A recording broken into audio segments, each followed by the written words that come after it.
धुंधली वादियों के बीच बसे उस छोटे से गांव में एक लोहार रहता था। वह बूढ़ा लोहार अपनी मेहनत की रोटी कमाता था। उसका एक लौता बेटा अहंकार से भरा था। एक दिन उसने कहा, पिताजी, मेरे लिए एक बहुत तेज धार वाली छुरी बना दो। लोहार ने शंका भरी दृष्टि से उसे देखा। बेटा, शस्त्र केवल रक्षक के हाथ में शोभा देता है। तुम्हें ऐसी छुरी की क्या आवश्यकता? बेटे ने झुंझलाते हुए उत्तर दिया, बस चाहिए, तर्क मत कीजिए, बस अपनी कला का सर्वश्रेष्ठ नमूना मुझे दीजिए। बेटे के बार बार कहने पर पिता ने लोहे की एक छुरी बना दी। जैसे ही छुरी बेटे के हाथ लगी, वह अपने ही पिता की गर्दन पर छुरी टिकाकर बोला, बूढ़े, अभी इसी वक्त राजा के दरबार जा और राजकुमारी का हाथ मेरे लिए मांग। अगर खाली हाथ लौटा तो समझ लेना। लोहार का रोम रोम डर से कांप उठा। वह नंगे पांव राजा के महल की ओर चल पड़ा।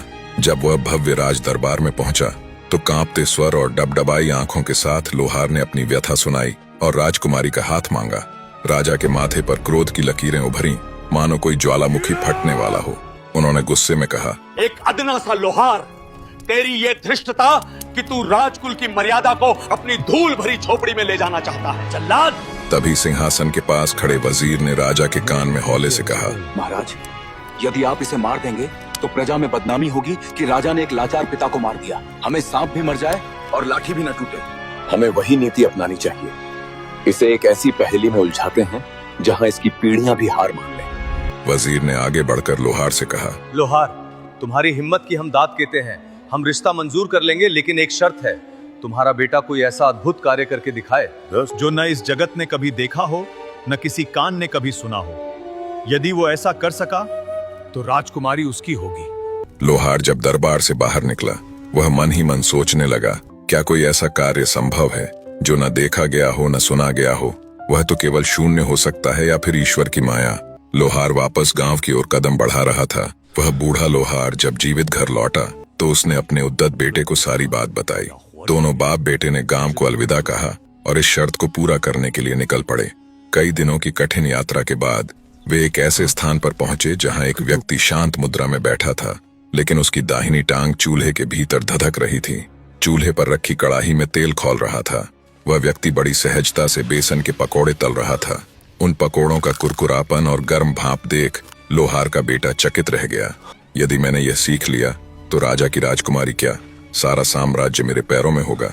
लोहार उस आदमी से बोला, अल्लाह के बंदे, मेरे बेटे को भी अपना शिष्य बना लो और इसे भी इस तरह पकौड़े तलना सिखा दो। वो बोला, मियाँ, आगे चले जाओ। आगे मेरा गुरु बैठा हुआ है, वो तुम्हारे बेटे को रख ले तो रख ले, मुझे शिष्य बनाने की इजाजत नहीं है। वे आगे बढ़े। वे चलते चले जा रहे थे, चलते चले जा रहे थे। अचानक उनकी दृष्टि एक विशालकाय बरगद पर पड़ी, जिसके लाल फल जमीन पर रक्तवर्णी मोतियों की तरह बिखरे थे।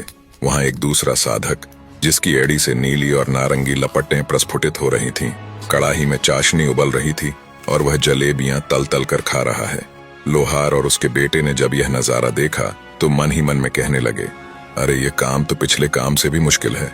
लोहार ने हाथ जोड़कर विनती की, पर उत्तर फिर वही मिला, आगे मेरा गुरु बैठा हुआ है, वो तुम्हारे बेटे को रख ले तो रख ले, मुझे शिष्य बनाने की इजाजत नहीं है। थके हुए पांव और कौतूहल से भरे मन के साथ वे अंततः एक ऐसे स्थान पर पहुंचे जहां बेरी के घने वृक्ष झुके हुए थे। जमीन पर लाल सुर्ख रसीले बेर गिरे हुए थे। वहां एक वृद्ध तेजस्वी पुरुष बैठा था। उस पुरुष ने अपना अंगूठा चूल्हे में दे रखा था और कड़ाही में गन्ने का रस उबलकर गाढ़ा हो रहा था और वो गुड़ बनाकर खा रहा है। लोहार समझ गया कि यही वह अनदेखा और अनसुना कार्य है जिसकी तलाश उन्हें थी। लोहार उस आदमी से कहने लगा, अल्लाह के बंदे, मेरे बेटे को भी अपना शिष्य बना लो, इसे भी इस तरह गुड़ बनाना सिखा दो। गुरु ने लोहार के बेटे को स्वीकार कर लिया। उसने लोहार के हाथ में पुरानी चाबियां थमाई। जाओ लोहार, उस कक्ष का द्वार खोलो और अपने पुत्र को काल के इस गर्भ में सौंप दो। लोहार ने भारी मन से कमरे का ताला खोला। अपने बेटे को अंदर भेजते समय लोहार का कलेजा मुंह को आ गया। जैसे ही लोहार ने बाहर आकर चाबियां गुरु को सौंपी, गुरु ने एक गंभीर वाणी में कहा, अब जाओ, जब 1 वर्ष का सूर्य अपनी पूरी परिक्रमा कर लेगा तब आना। तब तुम्हारा बेटा वो नहीं रहेगा जो आज है। लोहार अकेले घर की ओर चल पड़ा। उधर लड़का कमरे में भूखा प्यासा बैठा था, इंतजार कर रहा था कि कोई आए और उसे बाहर निकाले, लेकिन पूरा दिन गुजर गया और कोई न आया। तब उसने हल्की रोशनी में जो देखा, उससे उसके प्राण सूख गए। फर्श पर हड्डियां बिखरी थीं, वे हड्डियां नहीं बल्कि उन अभागों की खामोश चीखें थीं जो उससे पहले यहाँ आए थे। ओह, मेरा अहंकार मुझे कहाँ ले आया। जिस पिता को मैं मारने चला था, आज उनकी याद ही मेरा एकमात्र सहारा है। मैं बाहर बैठे उस आदमी के धोखे में आ गए। उसका रोना किसी टूटे हुए साज की कराह जैसा था, लेकिन जब आंसुओं का सैलाब थमा तो डर की राख से जीने की इच्छा की एक चिंगारी सुलगी। उसने एक लंबी नुकीली हड्डी उठाई। उसने दीवार पर खुरचना करना शुरू किया। दीवार से मिट्टी गिरती रही। उसके हाथ छिल गए, लेकिन वह हार नहीं माना। आखिर रात दिन की लगातार मेहनत रंग लाई। दीवार में इतना बड़ा सुराग हो गया कि एक आदमी उसमें से गुजर सकता था। लड़का रेंगते हुए दूसरी ओर पहुंचा तो उसकी आंखें चौंधिया गईं। वह कमरा नहीं बल्कि इंद्रलोक का एक टुकड़ा था। पैरों के नीचे सुर्ख लाल मखमली कालीन था। दीवारों पर हरे रेशमी पर्दे लहरों की तरह झूम रहे थे। कमरे के बीचों बीच एक चंदन का पलंग था। जैसे ही उसने थरथराते हाथों से पर्दा सरकाया, वहां एक युवती सो रही थी। उसकी सुंदरता ऐसी थी जैसे पूर्णिमा का चांद धरती पर विश्राम कर रहा हो। लंबी काली जुल्फें उसके गोरे बदन पर लिपटी थीं। लड़का कुछ देर टकटकी लगाए उसे देखता रहा। इसी दौरान अचानक लड़की की आंख खुल गई तो उसने अपनी मखमली आवाज में कहा, डरो मत यात्री, यहाँ पहुँचना ही तुम्हारी नियति थी। उसने लड़के को सोने की सुराही से अमृत जैसा शीतल जल पिलाया और चांदी के थाल में 56 भोग परोसे। लड़के ने अपनी सारी कहानी सुनाई। लड़की ने मुस्कुराते हुए राज खोला। बाहर गुड़ बनाने वाला मेरा पिता है। वो 14 विद्याओं का स्वामी है, पर मैं 16 कलाओं में निपुण हूँ। वो तुम्हें मारना चाहता है, लेकिन मैं तुम्हें सिखाऊंगा कि कैसे जीतना है। लड़की ने लोहार के लड़के को जादू सिखाना शुरू कर दिया। लड़का अब वह पुराना अहंकारी युवक नहीं रहा था। वह जादू की भट्टी में तपकर कंचन बन रहा था। रेशमी लिबास और पौष्टिक भोजन ने उसके शरीर को फौलाद बना दिया था। दिन हफ्तों में और हफ्ते महीनों में बदलने लगे। 1 वर्ष पूरा होने को आया था। लोहार के लौटने का समय निकट था। इसी तरह 1 साल गुजर गया, मगर लोहार बेटे का पता करने के लिए न आया। उसने सोचा लड़का अच्छी तरह से सीख ले पूर्ण जादूगर बन जाए तो ही उसे लेने के लिए जाऊंगा। इस दौरान लड़का उस सुंदर जादूगरनी से जादू सीखता रहा। अंततः 2 वर्ष बीत गए। लोहार पुनः उसी रहस्यमयी वन की ओर निकल पड़ा। जब लोहार उसी पुराने बेरी के पेड़ के पास पहुंचा तो वही बूढ़ा जादूगर, जिसकी टांग चूल्हे में किसी सूखी लकड़ी की तरह जल रही थी, चूल्हे पर वही भरी कढ़ाई रखी है और उसी तरह गुड़ बनाकर खा रहा है। लोहार ने कांपते स्वर में पूछा, अल्लाह के बंदे, मेरा बेटा कहाँ है? 2 साल की लंबी प्रतीक्षा के बाद मैं उसे लेने आया हूँ। जादूगर ने बिना पलक झपकाए कड़ाही से गर्म गुड़ निकालते हुए कहा, मियाँ, मुझे क्या खबर, मैं तो इसी गुड़ की चाशनी में अपनी उम्र घोल रहा हूँ। तू जिसे बंद कर गया था वो उसी काल कोठरी में होगा। ये चाबियां ले लो, ताला खुद अपने हाथों से खोलो और अपने बेटे से मिलो। 2 साल बिना अन्न बिना जल, क्या मैं सिर्फ उसकी अस्थियां बटोरने आया हूँ? हे विधाता, मैंने अपने ही हाथों अपने वंश का अंत लिख दिया। वह मन ही मन में गाली देता हुआ दरवाजे के पास गया। जैसे ही उसने ताले में चाबी घुमाई, दूसरी ओर जादूगरनी ने ताला खुलने की आवाज सुनी तो उसने धीरे से युवक से कहा, अगर ये मेरा निर्दयी पिता हुआ तो आज हमारी सांसों का सफर यहीं रुक जाएगा। पर यदि तुम्हारा पिता हुआ तो नियति ने हमें एक मौका दिया है। लोहार जब उस सुसज्जित कमरे में पहुंचा तो सामने पलंग पर एक खूबसूरत लड़की और उसका बेटा बैठे हुए हैं। पिता की आंखों से आंसुओं का सैलाब उमड़ पड़ा। उसने अपने बेटे को सीने से लगा लिया। वह आलिंगन इतना गहरा था कि उसमें पिछले 2 वर्षों का सारा विरह और पश्चाताप सिमट गया। जादूगरनी ने कहा, समय कम है। मेरे पिता जितने शांत दिखते हैं, उनका क्रोध उतना ही भयंकर है। अब सिर्फ धोखा ही हमें बचा सकता है। उसने लोहार को एक कूटनीति सिखाई।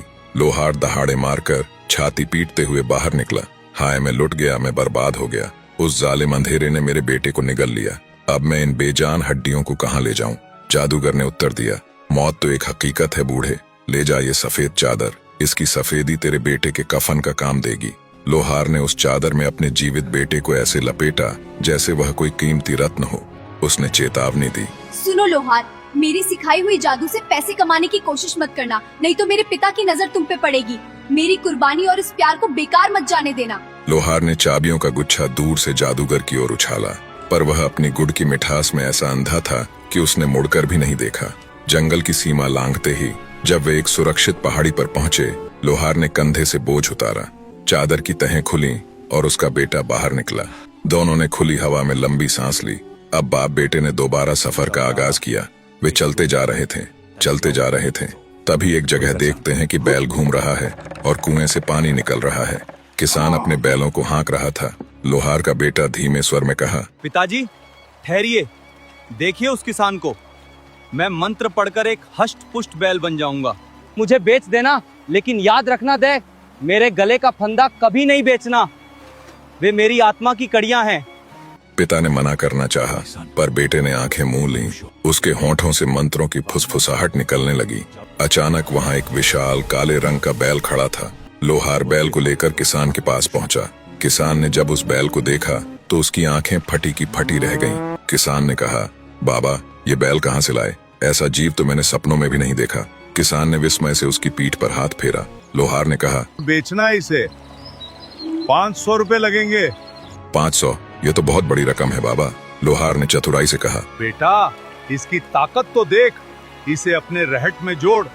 अगर ये कुएं को खाली न कर दे तो कहना। जैसे ही बैल को रहट से जोड़ा गया, वह बैल इतनी गति से घूमने लगा कि पानी की धार बहने लगी। किसान का दिल बाग बाग हो गया। उसने झट से चांदी के 500 सिक्के लोहार की हथेली पर रख दिए। लोहार ने रस्सा उतारते हुए कहा, ये रस्सा मेरा है, ये खानदानी है। किसान खुश था। उसने सोचा, रस्से का क्या है, वह तो झूठ की नई रस्सी डाल लेगा। लोहार जैसे ही जंगल की ओट में ओझल हुआ, बैल ने अपनी गर्दन झटकी। उसने खूंटे को उखाड़कर भाग गया। किसान चिल्लाया, पकड़ो पकड़ो। खेतों की पगडंडियों को पार करते हुए वह अचानक एक झाड़ी के पीछे गायब हुआ। जब वह बाहर निकला तो वह फिर वही नौजवान था। पीछे से किसान हांफता कांपता पहुंचा। उसने लोहार को देखा और लड़खड़ाते हुए पूछा, बाबा, मेरा बैल, उसने मेरा साथ छोड़ दिया, क्या आपने उसे इधर आते देखा? लोहार ने जवाब दिया, बेटा, बैल तो मैंने तुझे सौंप दिया था। अब वह तेरे भाग्य में नहीं था तो मैं क्या करूं? देख, मेरा बेटा तो मेरे साथ खड़ा है। बेचारा किसान, वह क्या जानता था कि जिसे वह पशु समझकर लाया था, वह माया का एक जाल था। वह खाली हाथ वापस लौट गया। लोहार और उसका बेटा फिर से अपनी यात्रा पर निकल पड़े।